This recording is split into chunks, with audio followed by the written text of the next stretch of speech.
Welcome back to Long COVID Doctor for all of those of you who are still suffering from long COVID. I'm Dr. Tim Robinson, formerly a family doctor, a GP for 30 years, and now working in long COVID services for 5 years. I post on all the usual podcast channels as well as on YouTube. I hope you find the postings helpful, and if you do, click subscribe and share them with anyone that you know who also has long COVID. Let's get the word out there. Okay.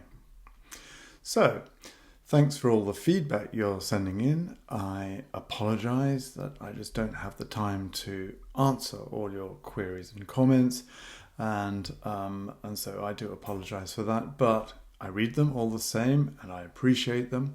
And, please keep them coming because they're actually quite helpful to me for my future postings. So, another apology, and then it's my usual disclaimer, and it's important, of course. Any advice or treatment that I mention in these postings should only be considered after talking to your own doctor. So, this talk is all about sleep problems in long COVID, and I'll cover the symptoms and the causes of those sleep problems, and then I will go on to the treatments and strategies. What I've done is divided it into two parts, part 1 and part 2. Part 1 are the causes and the actual symptoms, what patients are telling us, and part 2 will be the strategies of how to deal with them. So here we go, sleep problems in long COVID. They're common, is the long and short of it. Sleep problems is, listed in the, if you like, what I call the top 10 symptoms of long COVID. And because they're common, it's therefore a frequently reported problem by our patients in the clinics, in the long COVID clinics. And because it's common and it has an impact on the well-being and it adds to the symptom burden for long COVID, it's important to look at and try and tackle. So, what are our patients telling us? Basically, it could be a number of things. Some patients find it very difficult to get to sleep, so straightforward insomnia. And so they find themselves just looking at their clock repeatedly, 2 o'clock, 3 o'clock, 4 o'clock, just not being able to get off to sleep. Classic insomnia. And then there's early morning wakening. So patients get off to sleep, no problems, and sleep for a couple of hours, 2, 3, 4 hours, but then wake in the early hours, 3 and 4 and 5 in the morning. Or wake frequently through the night. So interrupted sleep. Some patients, or many patients with sleep problems, say they can get to sleep all right, stay asleep, sleep for 7, maybe 8 hours, hopefully, but wake up completely washed out, unrefreshed, as if they've not had any sleep, as if they've had a sleepless night. Some patients sleep well beyond that 7 and 8 hours, sleep 12, 14 hours I've heard of. And some patients, get halfway through the morning and say, I just can't go on, I've just got to go and have a sleep now, and then sleep for 2 and 3 hours in the daytime. It's not good because that can lead to a reversed sleep clock, and so you're sort of sleeping all day and then not sleeping at night. So that's a bit of a chaotic sleep pattern that you've sort of lapsed into without you knowing it, and a consequence of that, if you like, especially the insomnia group of patients who just can't get to sleep. They eventually get to sleep, but they just then sleep right through the whole morning, say. And so it gets to that point, as I say, the reversed sleep clock. Another problem in our patients is that they report vivid dreams and often distressing dreams. And so they wake up feeling exhausted, having dreamt excessively, they wake up feeling relieved that they've awoken again, because in a way they're escaping out of the dream. So those are all the common presentations of sleep problems in long COVID. Before we sort of get into the causes of sleep problems, I think it's important to cover what normal sleep is. What's a normal night's sleep?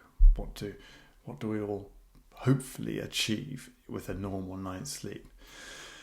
Well, how long is a normal night's sleep? Well, it depends, and it sort of varies between one person and another. And so basically it is said to be 7 and 8 hours is a sensible and a refreshing night's sleep. That's the duration which actually you should be trying to be sleeping for to achieve all its massive functions, which I'll come on to in a minute. But a normal night's sleep ideally should be 7 or 8 hours. A normal night's sleep is interesting because it's not just going to sleep at and staying at that particular level, flat line right through until you wake up. No, through the night you go through various levels and cycles throughout the night, and these cycles last about 90 minutes, and they vary between deep sleep and dream sleep, if you like. So deep sleep is followed by that dream sleep, and then follow the dream sleep. That's one cycle, and then the next cycle is starting all over again. Deep sleep and then dream sleep.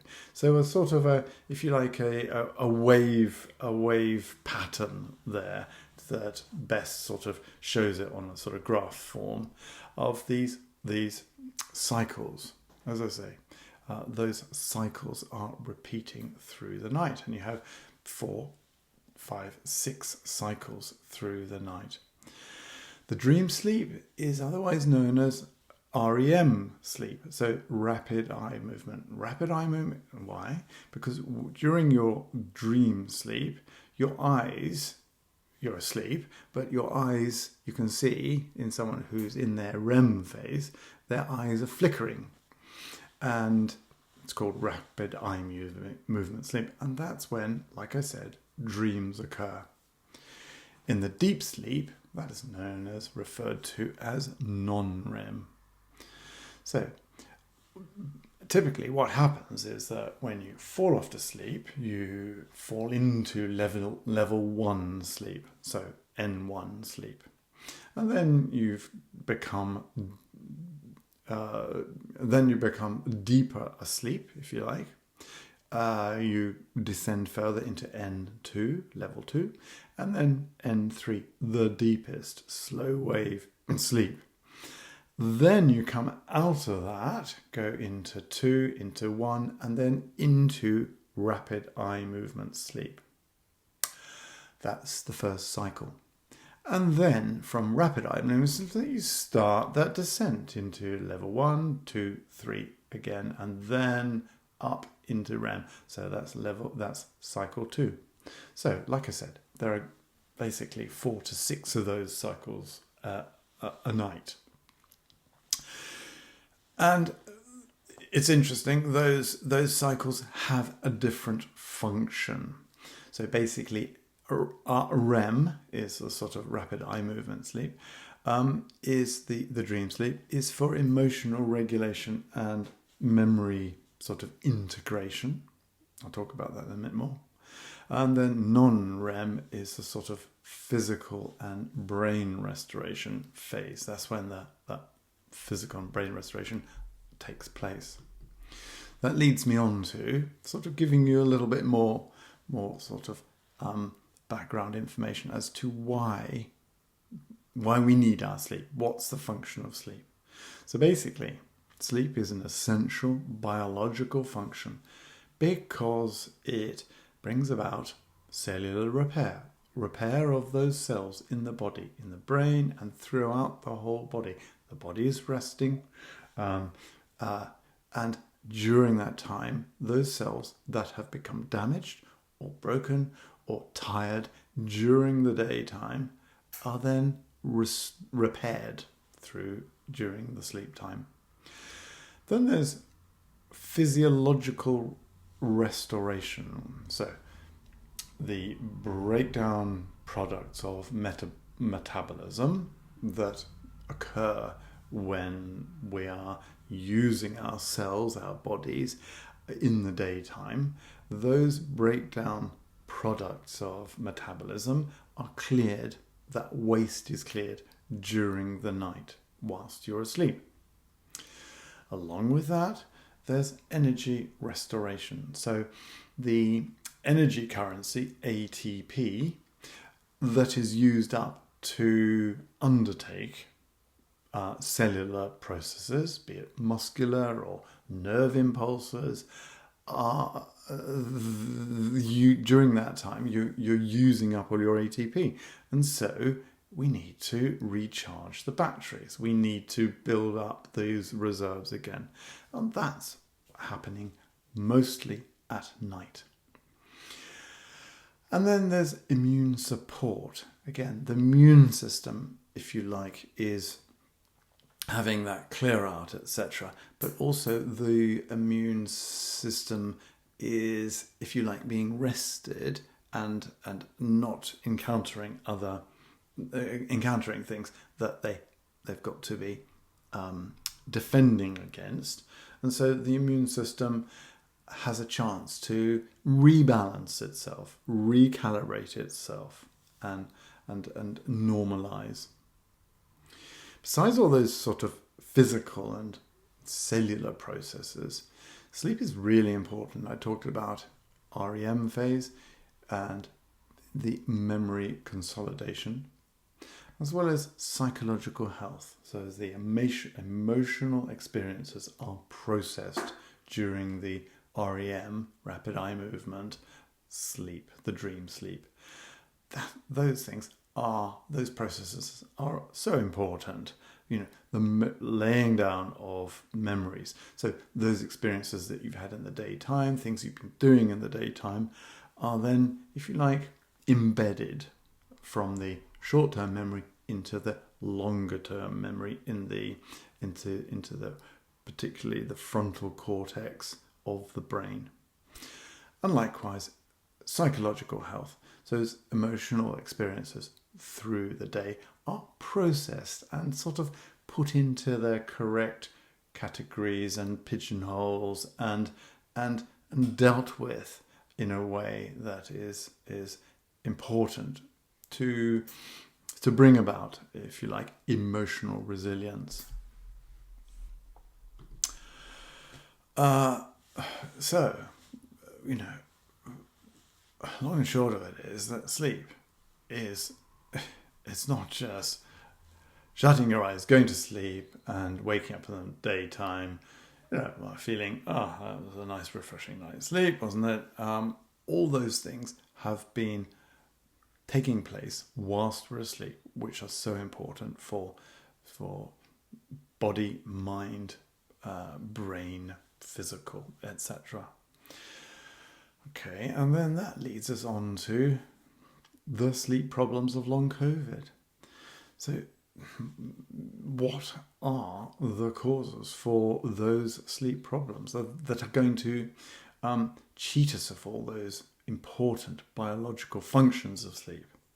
Well, sleep problems might come as a result of inactivity in the daytime. Because you're not so busy, because you've got your long COVID fatigue, you're not able to be so physically and mentally engaged and sort of being challenged with those everyday life things. You're not burning up the energy. You're not getting fatigued. You're not getting fatigued in that sleep-enhancing way. So it may be because of that daytime inactivity as a consequence of having long COVID.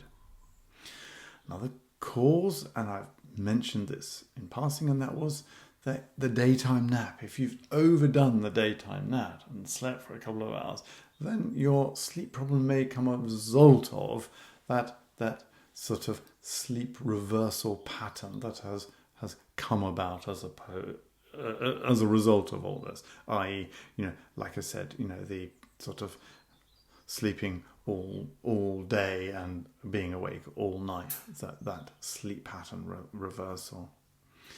There may be actually non-long COVID factors causing or contributing or along with your long COVID sleep problems.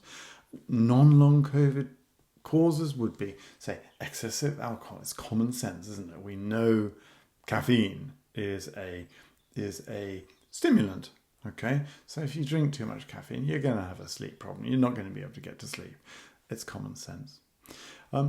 Maybe to do with medications. Some medications do cause increased alertness, such as steroids, which are used for getting over acute asthma episodes, or indeed they've been used in long COVID or any other hyperinflammatory process. Not creams, I hasten to add, but steroid tablets. They can cause you to feel a bit wired and a bit sort of buzzy. You may have sleep problems because of an annoying pain you have as a result of osteoarthritis in the joints, in a joint. And so that can be what disturbs your normal sleep pattern. Another, of course, is the menopausal hot flushes that some unfortunate ladies have around about the menopausal time, around about the 50s, mid-40s to mid-50s, and that can cause sleep disruption. Heartburn, if you are unlucky enough to have a hiatus hernia or inflammation of your gullet and there's acid coming up from the stomach into the gullet, that can cause the sharp knife-like pain behind your sternum, heartburn, which is worse whilst you're horizontal, because when you're horizontal, the acid tends to, there's no gravity keeping it down in the stomach, so it tends to track back up the gullet into the esophagus. Another common cause, which we do come across a lot in sleep in our long COVID clinics, and that is obstructive sleep apnea. So excessive snoring, as well as gaps in your breathing whilst you are sound asleep. That's witnessed by a partner who shares your bed, and so they hear these big gaps in the breathing, followed by a sort of a big snort and a big gasp to get the breath in. Having obstructive sleep apnea leads to daytime sedation and sort of sleepiness, drowsiness. And finally, restless legs. Restless legs, it's not uncommon. In general practice, I sort of, probably saw 4 or 5 cases a year. Restless legs is not an uncommon problem. And, we can treat that with a number of medications now, which are very good at dealing with the restless legs. But if you've got restless legs, that really does lead to sleep disturbance. And then finally, we've got to remember the effects of long COVID on you, the individual. The fact that you've been unlucky to have COVID that has lasted and has become long COVID, and the impact of that on your life. And, the fact that it's really wrecked your life to various degrees. It's knocked your self-confidence, knocked your self-belief and self-esteem, but it's also had an effect on if you like, family dynamics at home. effect on your social life. You've been robbed of your social life, and your mates you don't see your mates now. The effect on your job, which often and inevitably probably has an effect on your financial status, and worries about losing your home, and etc., etc., etc. I mean, all these natural occurring problems as a consequence of your wrecked life because of long COVID lead to worries and anxieties and mood disturbance and often indeed depression. And anxiety and depression are classic causes of sleep problems. Besides all those, if you like, more either common sense or other illnesses or the effects of the long COVID on your life, there are obviously loads of long COVID causes, the actual underlying causes of long COVID that result in your sleep problems.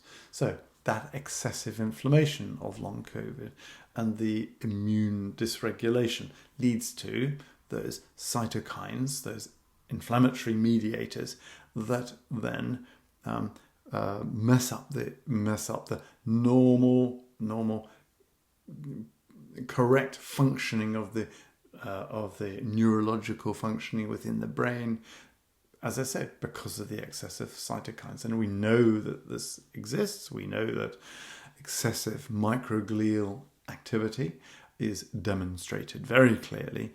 And so they're pumping out these cytokines, which has a disruptive effect on your sleep pattern. Then there's the actual sleep centers themselves in the hypothalamus and the brain stem within the brain, in other words. They may have been damaged. So damaged by, microthrombi, the mini blood clots that we know is occurring in long COVID, and damaged by what we call synaptic pruning. So sort of the end of the nerve fibers are, if you like, eroded, as well as what we call the myelin sheath, that the myelin sheath that encases the nerve fibers and facilitates rapid nerve transmission, myelin production and maintenance is impaired and leads to demyelination. On top of all that, you've got small fiber neuropathy, which I cover in the brain fog update, which is, and it's also in the pins and needles update, and lots of examples of small fiber neuropathy around the body, which comes about as a result of the blood supply to those nerves is cut off and leads to sort of incorrect firing of those nerves. And finally, there's the abnormal vagus nerve signaling, where there can be excessive vagal nerve stimulation signaling from the body feeding into the brain, and then that contributes to the next big heading, and that is dysautonomia, which obviously we are very familiar with in long COVID, the excessive fight and flight, and the down-regulated rest and digest, and accompanying symptoms of dysregulation that can also result in sleep problems such as temperature dysregulation, feeling excessively hot or excessively cold in bed at night can therefore lead to sleep problems. Likewise, tinnitus, so that ringing in the ears. I've done an update on that. You might like to listen to tinnitus in long COVID. But tinnitus at night, because there's no other external noises of everyday daytime activity, etc. So tinnitus is terribly very terribly annoying, let's say, for those patients who have it as part of their dysautonomia. And then there's the sort of disruption of the different parts of the brain that all link together. So there's the hypothalamo-pituitary-adrenal axis. So that's going to cause a lowered cortisol, which has been detected in long COVID patients. Then you've got the disruption of the hypothalamo-pineal axis, i.e. the link between the hypothalamus and the pineal gland. I'll talk about this in a minute, but basically is where the body's natural, it is a hormone that has sleep enhancing properties. So it's our own natural sleep sedative, if you like. If the link between the hypothalamus and the pineal is interrupted, then you're going to have less melatonin, therefore less sleep enhancement. And then the limbic system. The limbic system is if you like, the emotional regulatory system, but it's also very important for short-term memory. So those areas are disrupted as well. And so remember, I said one of the functions of dream sleep, REM sleep, is emotional regulation and memory consolidation. So if the limbic system, there are lots of areas within the limbic system are affected by all those processes that I've listed, that's going to cause sleep disturbance, sleep problems. So there we are. Those are the causes of sleep problems in long COVID. And that brings me to the close of my part 1 of this talk, the sleep problems in long COVID, in which I've talked about what patients are actually telling us in the clinics, the sleep problems they're experiencing and their causes. I'll come on to part 2, in which I will talk about how to tackle them, because that's really what you want to know. You want to overcome them. It's important to understand your causes, because understanding is key, knowledge is king. It's important to understand them, but it's, you really, at the end of the day, want to conquer those sleep problems. So I hope you join me there, and let's meet again soon, very soon. All the best.